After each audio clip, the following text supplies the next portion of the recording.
Hi, my name's Phil. I like talking about politics, and in this video I'd like to discuss the first Brexit cabinet resignation, Amber Rudd, her reasons for doing it, what I think her real reasons for doing it, and what it might mean for a further split in the Conservative Party.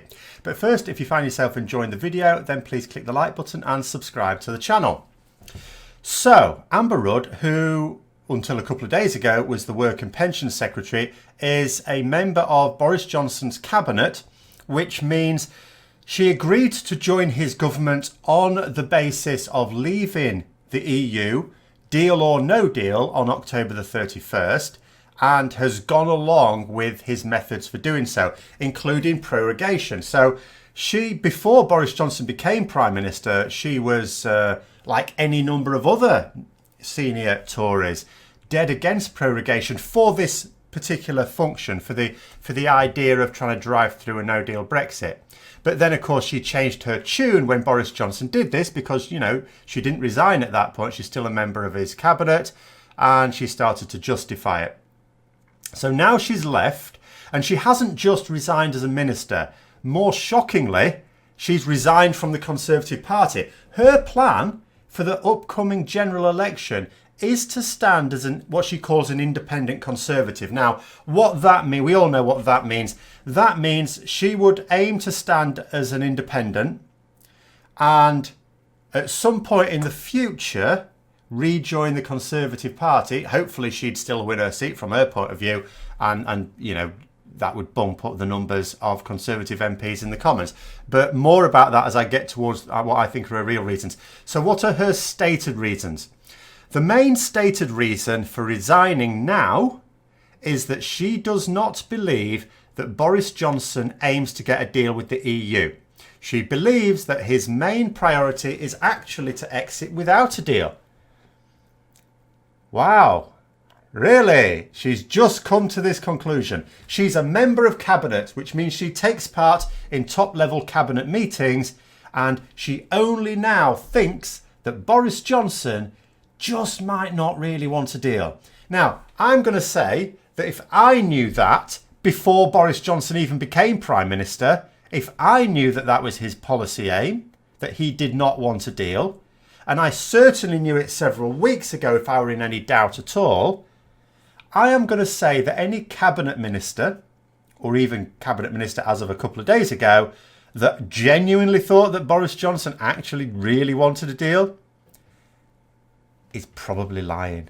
And she has been done for lying in the past. In fact, she really shouldn't even be a minister. She shouldn't have been a minister even in the last days of Theresa May's government, because she had to be sacked as a minister for lying to Parliament. Now, there was a hefty cover-up here because she's an ambitious lady, and that's important for my reasoning in a minute as well, who has only been a member of Parliament since 2010 and had a meteoric rise. Obviously, she's done a lot of stuff outside of Parliament before that, and really fast-tracked as a member of the government. And yeah, so she lied to Parliament deliberately, but there was an investigation which found that it was actually her civil servants that were at fault, which is obviously a load of rubbish. But they did that purely to allow her to still be a cabinet minister. She got a hefty demotion out of it from Home Secretary to Work and Pension Secretary, and then got to retain that position under Boris Johnson. So we know she lies, and this one, even if I could never think that she'd ever told a lie previously in her life, I wouldn't believe this. She also cited, although this wasn't a reason given, it was just another grievance with Boris Johnson, her displeasure at the sacking of the 21 rebel MPs. Now, again, I don't think that would form a major part of her thinking because it's quite late on. I mean, he sacked them on Tuesday. Now, I could understand her maybe holding fire if that was a really big reason and thinking, well, let's give him a chance to sleep on it and change his mind the next day. But he didn't change his mind the next day. In fact, he doubled down on it. So a couple of days later, she still hasn't resigned for that reason. It's not that reason either. So that means there's another reason. So what could the other reason be? So let's look at this situation. Now, first of all, I have to say, Jeremy Hunt described Amber Rudd as one of the most principled MPs he knew. I mean, he's not exactly principled himself. I don't. But what I will say this is, compared to the likes of Boris Johnson and, Jacob Rees-Mogg, Dominic Raab, Priti Patel, all those people at the top of the government right now, she is a paragon of virtue in comparison. Along with Sajid Javid, these two people were, for me, surprise inclusions in Johnson's cabinet, not because he'd want them there, but because I wouldn't have thought they'd want to be in there, given that it was pretty obvious from the get-go that his main objective was a no-deal Brexit, and it was pretty obvious that he was willing to prorogue Parliament if he could get away with it in order to achieve that. So why did those two MPs decide to join his cabinet? Career aim. They put their career ahead of what they thought was best for the country or best for the party. Because it is usually a good career move to accept a cabinet position. And in fact, Jeremy Hunt himself, although he refused to serve, he didn't actually refuse to serve in Boris Johnson's cabinet. He just turned down what was a demotion. He'd actually said that if Johnson had have offered him the Foreign Office again, he would have accepted it. So Jeremy Hunt himself was willing to put his career before the interests of the country. So we know that's her mindset. We know she's an ambitious person. She joined Parliament and immediately went into government, pretty much immediately went into government. So we know she's very ambitious. We know that she'll put career ahead of party or country. So why would she now not only resign from cabinet, but resign from Parliament? Because think about it this way. I say resign from Parliament, that's not true. Sorry, resign from the Conservative Party, get it right. So she's going to be an independent MP, but in the next general election, which is going to be before the end of this year, certainly before the end of this year now, because there's more than enough MP party leaders that want that. They just disagree on exactly when they want it, but they all want it like this year. So she knows she's going to be facing a general election very soon as an independent.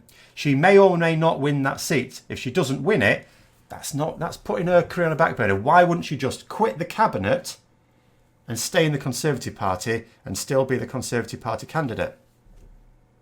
Maybe she fears deselection, possible. But again, what's her plan? If she loses that seat, if it turns out that most of the people in her constituency are voting Conservative and not for her specifically, she loses that seat. For me, it's because there's a couple of political calculations being made at the moment by Tory MPs. Johnson is finished. Now, I'm going to cover that in a video a bit later, which might come out later today or tomorrow. Johnson is finished. So what's going to come next for the Conservatives? One of two things. Now, when Johnson is thrown to the wolves, will his idea of a hardline Brexit be thrown to the wolves as well? If so, then there's going to be a more moderate Conservative Party forming. In other words, the person that replaces him won't be another hardline Brexiteer still spouting the same rubbish. It'll be someone saying, look, Brexit's broken us, we need to get back to more moderate conservatism, and there'll be a lot of MPs at the moment feeling that being associated with Boris Johnson is tainting their future political career. Amber Rudd is tainted by him. She's been a member of his cabinet, a willing member of his cabinet. It's all right her saying, oh, I'm leaving because turns out he wants a no-deal Brexit and I don't. People aren't really going to believe that state of affairs. So she's maybe just effectively joining the Tory rebels, because maybe amongst their number, some of them are not going to stand for Parliament again, but some of them are, like Rory Stewart. Maybe she thinks that someone like that may indeed become the next leader of the Conservative Party, in which case she'd rather muck in with them than stay within the party. And, and by leaving as she is, she's leaving on her own terms. And I think that's probably what it is. I think there's a political calculation going on for her career that even if she doesn't win her seat back, the general election that's coming, I mean, we don't know yet because obviously campaigning hasn't started, but it's very likely that nobody is going to form a majority government.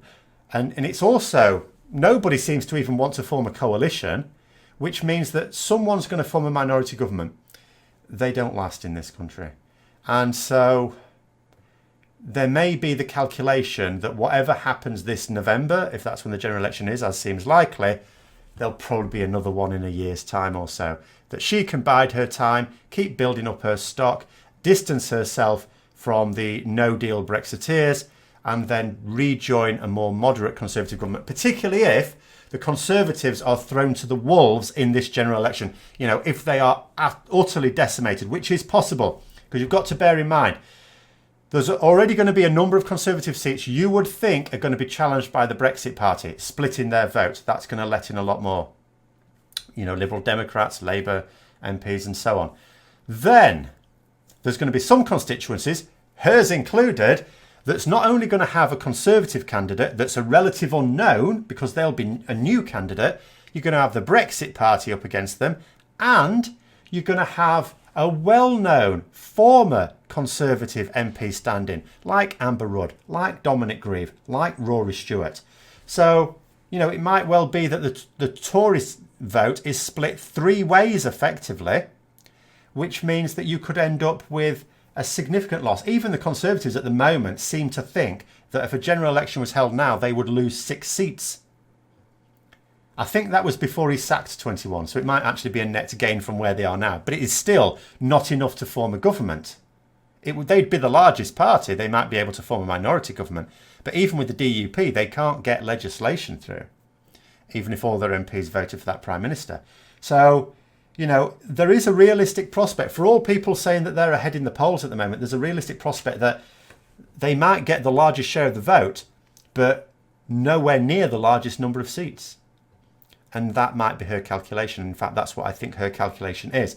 And at the moment, I'm waiting to see maybe what Sajid Javid's calculation is, because he's got a few grievances. He was not happy that 21 MPs were sacked. He's not happy about the no-deal Brexit. He's not happy about the prorogation. And he's definitely not happy about a political advisor sacking his senior civil servants. But at the moment, he's still backing Boris Johnson. So maybe at the moment, Sajid Javid is making the calculation that even though Boris Johnson is finished, that perhaps the next Conservative leader will be someone who goes, well, the reason we didn't get the no-deal Brexit is because Boris Johnson was weak. The general idea is still strong. I can do a better job. Maybe he's thinking that the next Tory leader is going to be someone like Dominic Raab, and he'd like to still put his career before party or political or country interests. But anyway, those are my thoughts. Let me know yours in the comments below. Hope you found the video interesting. If you'd like to support the channel further, then please click the Patreon link for details. And until next time, I'll see you later.